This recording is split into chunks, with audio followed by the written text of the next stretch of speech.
اللہ کا انعام ہے کہ جس پہ اللہ انعام چاہے گا اسے اپنی عطاءت کی توفیق دے دے گا۔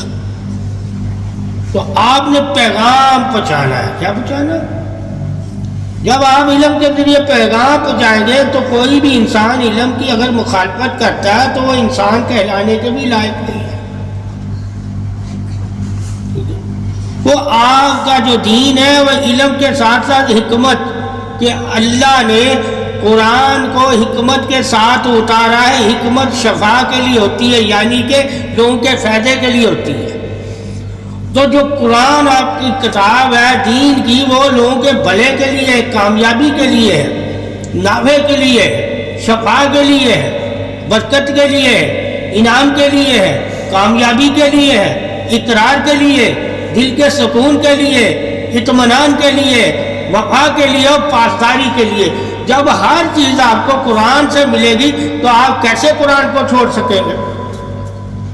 کہ انسانیت بھی اسی میں ہے، ہمدردی بھی اسی میں ہے، بھائی چارگی بھی اسی میں ہے، ٹھیک ہے، رحم دلی بھی اسی میں ہے، بخشش بھی اسی میں ہے، اور آپس میں ایک ہونے کی علامت بھی اسی میں ہے، اور ساتھ دینا بھی اسی میں ہے، اور ایک ساتھ چلنے کا حکم بھی قرآن میں ہی ہے، اور ایک دوسرے کی مدد کرنا بھی قرآن میں ہی۔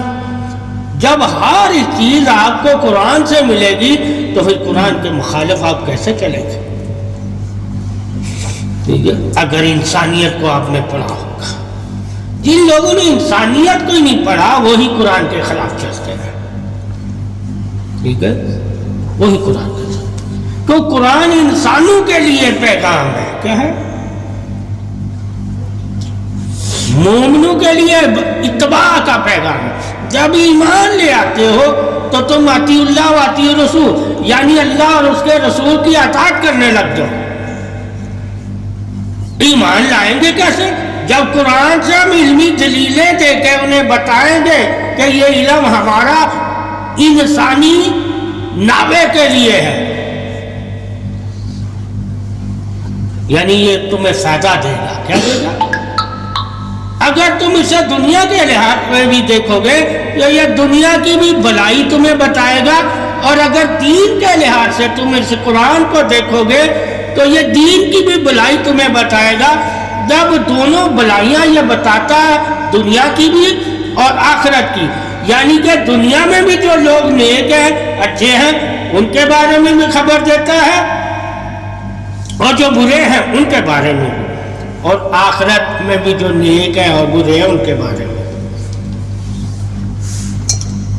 تو یہ کتاب اللہ کی جو ہے، یہ جب خبریں تمہیں جب دے رہی ہیں انسانوں کے لیے، تو ہم نے انسانوں کو یہ علم دینا نا، اور انسانوں کو ہی پھر اللہ کہتا ہے میں ایمان کی دولت سے نواز دیتا ہوں، تو وہ ایمان لے آئیں گے، ٹھیک ہے۔ جب وہ ایمان لے آئیں گے تو وہ اشرف ہو جائیں گے، نافع والے ہو جائیں گے، صابر ہو جائیں گے، متقی ہو جائیں گے، پرہیزگار ہو جائیں گے، ٹھیک ہے، عبادت گزار ہو جائیں گے، ذکر کرنے لگ جائیں گے، صدقہ خیرات کرنے لگ جائیں گے، میری عبادت کرنے لگ جائیں گے، اور زکوٰۃ دینے لگ جائیں گے۔ پہلے وہ کچھ نہیں دے رہا، پہلے صرف انسان ہے خسارے میں، ٹھیک ہے۔ اور جب اس نے علم لیا وہ انسان نافع کی تلاش میں لگ گیا، اور نافع کیا ہے؟ ایمان۔ جب وہ ایمان لے آیا تو وہ نافع والوں میں شامل ہو گیا۔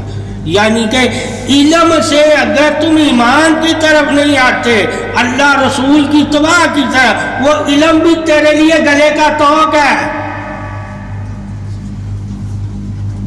تو پھر حدیث میں یہ ہے کہ ایسا علم انسان کے گلے کا طوق ہے جو اسے اللہ رسول کی طرف نہ لائے۔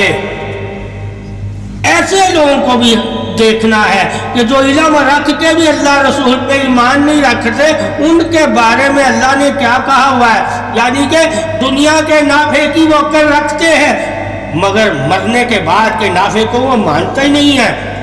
ایسے لوگوں کے بارے میں اللہ اور رسول کا کیا فرمان ہے؟ کہا ایسے لوگوں کے گلوں میں طوق ہے، ٹھیک ہے، وہ علم نہیں ہے، گلے کا طوق ہے ان کے لیے، ٹھیک ہے۔ تو پھر علم دنیا والا علم گلے کا توق کہلا دیا گیا،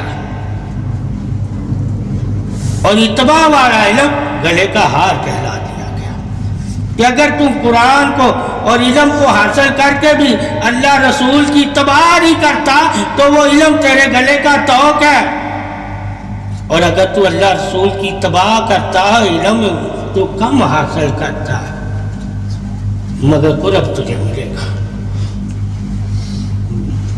بہت سے لوگ ہوتے ہیں جو علم کم حاصل کرتے ہیں مگر قریب رہتے ہیں، یعنی کہ دیکھ کے چلنا، کیا چلنا کہ جیسا اللہ کا رسول کر رہا ہے ویسا ہی وہ دیکھ کے کرنے لگتے۔ انہوں نے نہ جانا اس میں کیا فائدہ ہے کیا نقصان ہے، انہوں نے کہا جو اللہ کے نبی نے کیا ہے وہی کرنا ہمارے لیے ایمان ہے، جو نبی نے فرمایا ہے وہی ماننا ہمارے لیے ایمان ہے، جس رستے پہ انہوں نے چلایا ہے اس رستے پہ چلنا ہی ہمارا ایمان ہے۔ تو وہ قرب آ گئے، اور جو قرب سے دور جاتے تھے وہ جتنے قرب میں علم لیا ہوتا اتنا ہی جا کے وہ لوگوں کو علم بتاتے تھے کہ ہم نے نبی سے یہ سیکھا ہے، تو وہ سیکھ کر دوسروں کو سکھاتے تھے۔